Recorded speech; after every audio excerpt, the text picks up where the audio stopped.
صمیمانه بهتون تبریک میگم. امروز شما خیلی خوب تونستین که با نفستون کنار بیاین، با روی نفستون بذارید چند ساعتی دل از اینستاگرام و وایبر و واتساپ و لاین و چیزا بکنید. من نگران فرهنگ استفاده از این شبکه‌های اجتماعی هستم که سایه سنگینی رو زندگی ما انداختن. تو همین ایام عید نوروز بماند که حرفای عجیبی میزدن، بعضیا میگفتن پیرمردهایی هستن ایام نوروز که دید و بازدید میری اینا جملات عجیب غریبی میگن، بعد حواستون بهشون باشه. معروف ترین نشینه جای اولاد منی بابا جان، به همین بهونه همه زن و دخترای فامیلو میبوسن. کجا جای اولاده؟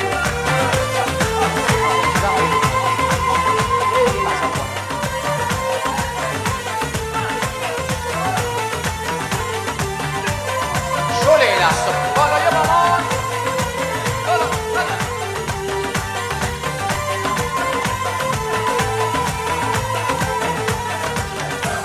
چون میدونید پیرمردها یه مقدار که میرن سنشون بالا، مخصوصا مردها که پیر میشن توقعشون یه مقدار میره بالا.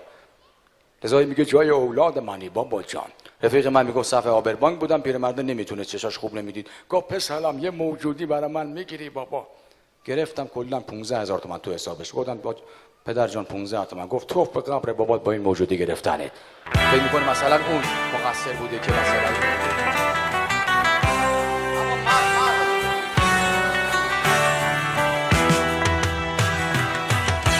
من مرد تنهای شبم، مهر خموشی بر لبم، تنها و غمگین رفته‌ام، دل از همه گسسته‌ام، تنهای تنها بی کس و تنها آب این شب‌ها منم، تنهای تنها بی فکر فردا، تنها و بی فردا منم.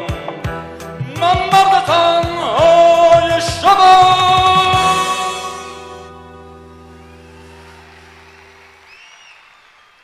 عرض میکردم تو بحث شبکه‌های اجتماعی بودیم. همین ایام نوروز پسره رفته توی دهاتشون نشسته روی الاغ، از خودش عکس گرفته، بعد عکس رو برده گذاشته تو اینستاگرامش، زیرش نوشته اون بالایی منم. خب تو چی میخواستی ثابت کنی واقعا؟ رفیق من میگفت 8 ماه با یه دختره توی لاین چت میکردم، دل و قلبه میدادیم، لاو میترکوندیم خفن. بعد از 8 ماه یه پیامک برای من داد که عزیزم تو رو خدا منو ببخش، من یه دروغ کوچولو بهت گفتم عزیزم اب نداره، حالا که خودت با هم صادق بودی میبخشمت، فقط بگو چی گفتی. گفت نوشته بود که من پسرم 47 سالم از روستاهای قزوین با تو تماس میگیرم. 8 ماه سر کار بودم.